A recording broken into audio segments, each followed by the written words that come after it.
Hello friends, this is DART, Daily Current Affairs Revision Test, in which we deal with 5 of the most important MCQs from the best sources that are PIB, The Hindu and Indian Express. This is an initiative by Questlink IAS, and today on 25th of August 2026, Tuesday, we will be dealing with today's 5 MCQs. Our first question is from Economy. Consider the following statement. Statement 1. The Supreme Court's 2026 judgment on definition of industry has retained the relevance of triple test for disputes governed by earlier Industry Dispute Act 1947. Statement 2. The triple test considers systematic activity, employer-employee cooperation and production or distribution of goods and services to satisfy human wants. Statement 3. The triple test does not make the profit motive and necessary condition for determining whether an activity constitutes an industry. Which one of the following is correct in respect of above statements? Option A. Both 2 and statement 3 are correct and both explain statement 1. Both statement 2 and 3 are correct, but only one explains statement 1. Option C. Only one of the statement 2 and 3 is correct that explains statement 1. Option D. Neither statement 2 nor statement 3 is correct. Now you can pause this video and try to attempt this question on your own. We'll be moving to solution and explanation but before that, we'll try to tackle this question based on our general understanding or if any elimination trick applies. वैसे इसमें elimination trick लगने का थोड़ा मुश्किल है, ये factual हो गया है। इसमें ना आपको ये फैक्ट पता होना चाहिए, ट्रिपल टेस्ट आपको एटलीस्ट जानकारी होनी चाहिए इसके बारे में कि ट्रिपल टेस्ट जैसा कुछ है जो सुप्रीम कोर्ट ने मतलब इंडस्ट्रीज के लिए बनाया है, और उस ट्रिपल टेस्ट में आता क्या क्या है ये आपको पता होना चाहिए, नहीं तो आप इसमें गलती करने का ज़्यादा चांस है। क्यों गलती करने का ज़्यादा चांस है वो मैं अभी बताता हूँ। देखिए, ये सुप्रीम कोर्ट का 2026 जजमेंट है जिसमें उन्होंने डेफिनेशन ऑफ इंडस्ट्री का जो ट्रिपल टेस्ट वाला रिलेवेंस था ना उसको रिटेन किया है, जो कि इंडस्ट्रियल डिस्प्यूट एक्ट 1947 के समय से रिलेवेंट है, मतलब बहुत पुराना है। और ये triple test considers systematic activity, employer-employee cooperation, production and distribution of goods and services to satisfy human wants. तो ये आप मान भी सकते हो कि देखो इसमें 3 एस्पेक्ट्स बताएं, एम्प्लॉयर एम्प्लॉय कॉपरेशन, फिर सिस्टमैटिक एक्टिविटी होनी चाहिए इंडस्ट्री में, एम्प्लॉयर एम्प्लॉय के बीच में रिलेशन होना चाहिए, और प्रोडक्शन और डिस्ट्रीब्यूशन ऑफ गुड्स होना चाहिए। ठीक है। अब तीसरा जो स्टेटमेंट है ना कि triple test does not make the profit motive a necessary condition, इसमें आप गलती कर सकते हो, मैंने चांस है कि इसमें गलती होने की संभावना है, क्योंकि प्रॉफिट मोटिव से इंडस्ट्री बनता है, ये चीज बहुत ही बेसिकली दिमाग में इनग्रेन्ड होता है, लेकिन यहाँ पे वो इंडस्ट्रीज के एस्पेक्ट से बाहर रखा गया है। ये तीनों ऐसे भी अगर ये आप सोच लो कि यहाँ पे 3 एस्पेक्ट्स तो दे ही दिए स्टेटमेंट 2 में, तो स्टेटमेंट 3 में जो तीसरा एस्पेक्ट दे रहा है प्रॉफिट मोटिव, वो नहीं होगा। ठीक है ना, is not a necessary condition. तो वैसे अगर आप सोच लो तो सही कर जाओगे। वैसे प्रॉफिट मोटिव आपको लगेगा कि इंडस्ट्री का पार्ट होना चाहिए, तो फिर आप गलत कर दोगे। तो यहाँ पे ना दोनों ही स्टेटमेंट सही हैं और दोनों ही एक्सप्लेन करते हैं सुप्रीम कोर्ट वाले जजमेंट को ट्रिपल टेस्ट के, इसलिए आंसर हमारा ए है। एक्सप्लेनेशन में देखें तो उसी बात का रिपीटेशन है कि ये ट्रिपल टेस्ट जो Bangalore water supply and sewerage board A Rajappa 1978 इस वाले जजमेंट में ये पहली बार आया, उसी वाले जजमेंट से जो ट्रिपल टेस्ट आया ना उसी को रेट किया या फिर से बोला है सुप्रीम कोर्ट ने कि हाँ ये अभी भी वैलिड है और यह एप्लीकेबल है। यही बात है। और बाकी तो हमने डिस्कस किया कि क्या क्या 3 एस्पेक्ट्स थे क्वेश्चन के साथ। डुप्लीकेशन ऑफ एफर्ट्स नहीं करते हैं, आगे बढ़ते हैं। ये रहा द हिंदू का आर्टिकल जिससे ये क्वेश्चन लिया गया है, आप जाके पढ़ सकते हो ट्रिपल टेस्ट स्टडी। ये एडिटोरियल का आर्टिकल है, एडिटोरियल के आर्टिकल ऐसे भी इंपॉर्टेंट होते हैं। The first thing you should do while reading the newspaper, any newspaper, either the Hindu और Indian Express, you should go to the editorial first. आपको पहले दोनों एडिटोरियल देखना चाहिए, उसके बाद ही आगे न्यूज़पेपर में बढ़ना चाहिए। क्वेश्चन नंबर 2, ये मिसलेनियस क्वेश्चन है। Consider the following pairs: Operation Black Hawk, Operation Sindoor, Operation Sindhu, Operation Mahadev. Purpose: combating an interstate heroin trafficking network, evacuation of Indian nationals from conflict-affected West Asia, and terror military operation against terror infrastructure, वही चौथा counter terror operation in Jammu and Kashmir. अब ये match the following type का है, लेकिन इसमें बताना है कि कौन से पेयर सही है। Which of the pairs given above are correctly matched. Option A 1 and 4 only, option B 1, 2 and 3 only, option C 2 and 3 only, option D 1, 2, 3 and 4। Now you can pause this video and try to attend this question on your own.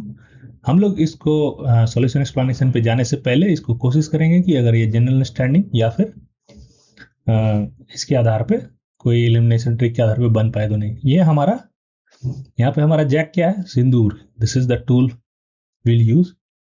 Sindoor is a very famous, वो जो operation Pakistan के साथ चला था वो counter terror operation था, India ने किया था। तो इसके बारे में तो सभी जानते हैं, बहुत ज़्यादा ये मतलब उस समय न्यूज़ में था और इसके बारे में तो जानते ही हैं।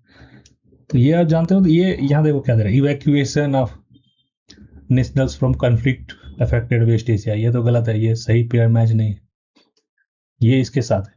और ये वाला रूल मैंने आपको बताया था कि ज़्यादातर मैच द कॉलम्स वाले में किसी भी एग्जाम में हो, यूपीएससी के साथ साथ बाकी सारे एग्जाम्स में भी ये इंटरचेंज का गेम खेलते हैं, इंटरचेंज कर देते हैं एक दूसरे के साथ, जिसके बाद दो ऑप्शन आपके सही हो जाते हैं, दो गलत। तो यहाँ भी वही हुआ है। ऑपरेशन सिंदूर जो है ये इवैक्यूएशन वाला एफर्ट था वेस्ट एशिया से, जबकि सिंदूर के बारे में तो सबको पता है कि काउंटर टेरर मिलिट्री ऑपरेशन था टेरर इंफ्रास्ट्रक्चर में पाकिस्तान के। तो उस हिसाब से 2 और 3 हो जाते गलत, और 1 और 4 हमारा आंसर है। Option A is the right answer.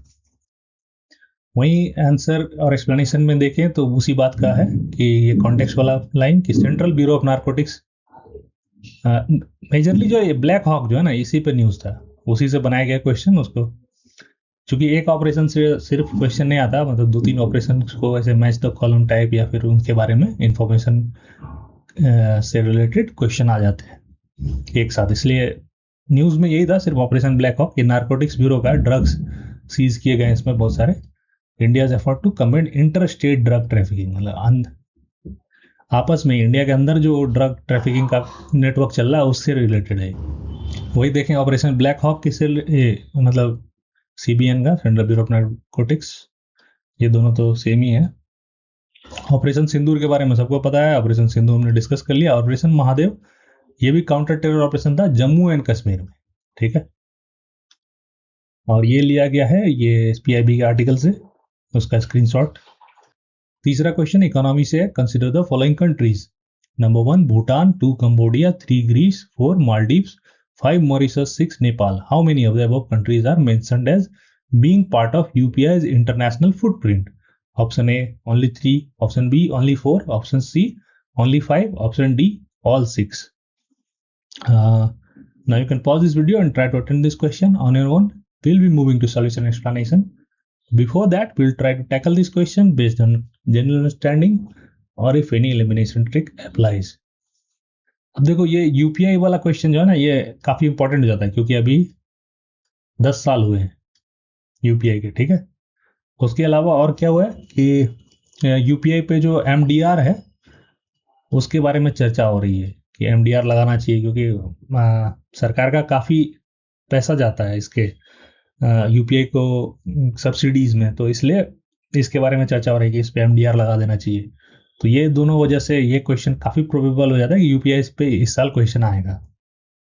उस हिसाब से देखिए अपन, तो ये पूछा कि इंटरनेशनल फुटप्रिंट यूपीआई का कहाँ है, समझे। ये क्वेश्चन थोड़ा सा जनरलिस्टिक है, ऐसा स्पेसिफिक नहीं है कि यूपीआई कहाँ पे लागू हो गया है। यूपीआई का अगर किसी दूसरे कंट्री के साथ कोलेबोरेशन भी है तो वो भी आ जाएगा इसमें, जैसे कतर वतर भी आ जाएगा कि वहाँ पे भी पोस्ट के साथ, वहाँ के कतर पोस्ट के साथ यूपीआई ने कोलेबोरेट करके वहाँ पे रेमिटेंसेस के लिए स्कीम लॉन्च किया था। वो हमने कुछ दिनों पहले एक क्वेश्चन बनाया था, उस समय डिस्कस किया था। और बाकी भूटान और नेपाल तो होगा ही भाई। देखो भूटान नेपाल के साथ इंडिया के अच्छे रिलेशन हैं, तो और बाकी थोड़ा आप कंफ्यूज हो सकते हो बाकी में, वैसे सारे ही कंट्रीज है इसमें, ऑल 6 आंसर है। आपको थोड़ा इसके बारे में जानकारी रखनी होगी यूपीआई से रिलेटेड जो भी डेवलपमेंट हो रहा है, क्योंकि UPI will be probable question. जब भी किसी का 10वां साल, 50 साल, 100 साल ऐसे हो जाए तो वो क्वेश्चन यूपीएससी के लिए काफी रेलिवेंट हो जाता है, इंपॉर्टेंट हो जाता है। वही एक्सप्लेनेशन देखें तो UPI has recently been in news about the government 2,000 crore incentive allocation for financial year 2026-27 to support the low value UPI and RuPay transaction amid wider discussion on sustainability for zero MDR model. अभी जो zero MDR model चल रहा है उसकी वजह से 2000 करोड़ का incentive देना पड़ता है सरकार को, इसीलिए इस पे बात हो रही है कि यूपीआई और रुपे ट्रांजैक्शन इतना जो इंसेंटिव जा रहा है 2000 करोड़ का, इसके बजाय उस पर कुछ एमडीआर लगा के इसको थोड़ा कम करना चाहिए, सरकार को ज़्यादा बोझ लग रहा है। ठीक है, बाकी ये सारे जो कंट्रीज थे 6 के 6 वो भी हैं, उसके अलावा भी कंट्रीज हैं, ये आपको यहाँ पे दिया हुआ है 1 2 3 4 5 6 7 8 9 10 11 कंट्रीज अभी हैं और भी जुड़ते ही रहते हैं। यूपीआई अभी वर्ल्ड का सबसे बड़ा मतलब इंस्टेंट पेमेंट नेटवर्क बन गया है, तो ये बात भी आपको नोटिसेबल है, ये बात भी आपको ध्यान रखना है कि वर्ल्ड का सबसे बड़ा हो गया। UPI transforming India payment landscape, ये वाला आपका पीआईबी बैकग्राउंडर का आर्टिकल है, जरूर जाके पढ़ो, यूपीआई इज वेरी रेलेवेंट। चौथा क्वेश्चन हमारा साइंस एंड टेक से, with reference to recent issue in space guidelines on planned re entry of space object, consider the following statements. Any Indian entity undertaking a planned re entry whether within or outside Indian territory requires a authorization from IN-SPACE. Option 2, statement 2, a non-Indian entity undertaking planned re-entry over Indian territory must route the activity through an Indian incorporated entity. And number 3, objective that naturally burn up, melt or fragment significantly during orbital decay are treated as planned re-entry under guidelines. Which one of the statement given above is or are correct? Option A 1 and 2 only, option B 2 only, option C 1 and 3 only, option D 1, 2 and 3. Now you can pause this video and try to attempt this question on your own. We'll be moving to the solution explanation, but before that we'll try to tackle this question based on our general understanding or if any elimination trick applies. कि in space guideline जो है recently launch किया है, मतलब recently government ने इसको notify किया है, तो उससे रिलेटेड ये क्वेश्चन है। तो पहला स्टेटमेंट देखें तो Indian entity undertaking a planned re entry, अगर इस तरह का कोई इंडियन एंटिटी कर रहा है तो उसको इन स्पेस से परमिशन लेना पड़ेगा। ठीक है, इन स्पेस के गाइडलाइंस है तो ये होना प्रोबेबिलिटी है, इसको आप सही मान के चलेंगे। दूसरा है नॉन इंडियन एंटिटी, अगर कोई नॉन इंडियन एंटिटी है मतलब कि बाहर की कंपनी है, वो भी अगर इस तरह का कुछ प्लान्ड री एंट्री कर रहा है तो अगर लेकिन इंडियन टेरिटरी में है तो उसको इंडियन इनकॉर्पोरेटेड एंटिटी के साथ कोलैबोरेट करना पड़ेगा, ऐसा करके। तो ये भी सही मान सकते हो आप, क्योंकि अगर बाहर की कंट्री है तो कोई कंपनी है तो उसको इंडिया का कोई कंपनी के साथ कोलैबोरेट करने से आसानी हो जाएगी उसको रेगुलेट करना, या फिर उसको इंडियन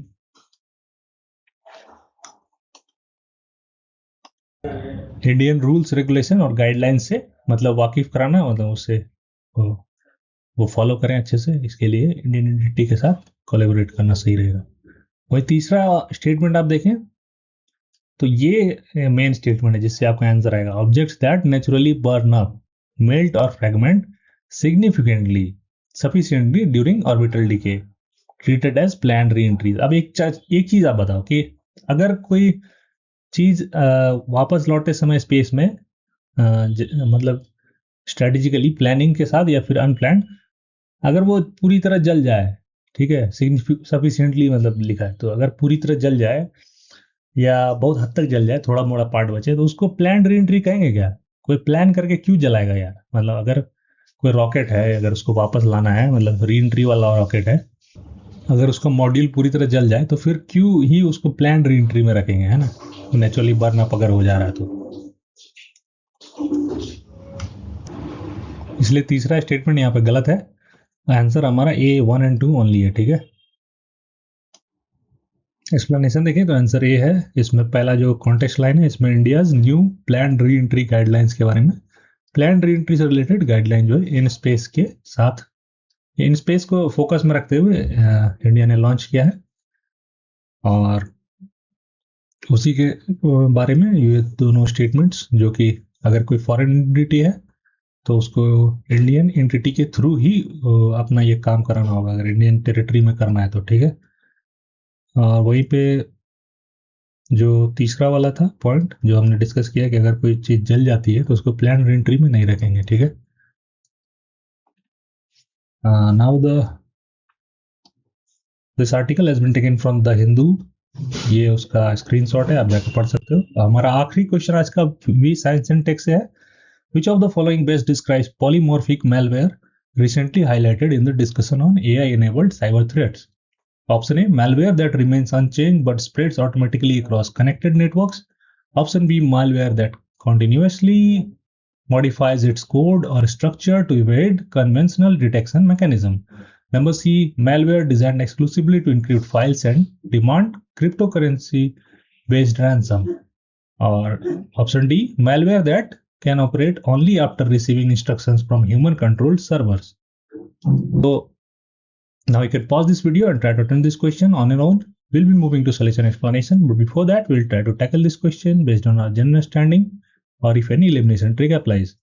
तो ये पॉलीमॉर्फिक मैलवेयर से रिलेटेड क्वेश्चन है। पॉलीमॉर्फिक मैलवेयर है, पॉली और मॉर्फ मतलब कि अपने आप को चेंज कर ले रहा है बहुत ही तरीके से, ठीक है। मॉर्फोसिस मतलब चेंज होता है और पॉली मतलब बहुत सारा है। तो उसको अगर वर्ड को ब्रेक करके देखें आप, पहला जो है malware remains unchange but spreads automatically. Unchange ये तो बिल्कुल भी नहीं होगा, अनचेंज और पॉलीमॉर्फ ये गलत हो गया।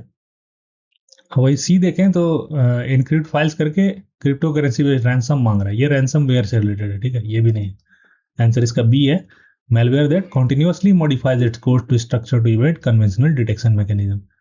continuously modify कर रहा है इसीलिए polymorph होगा, ठीक है। ऑप्शन बी हमारा राइट आंसर है।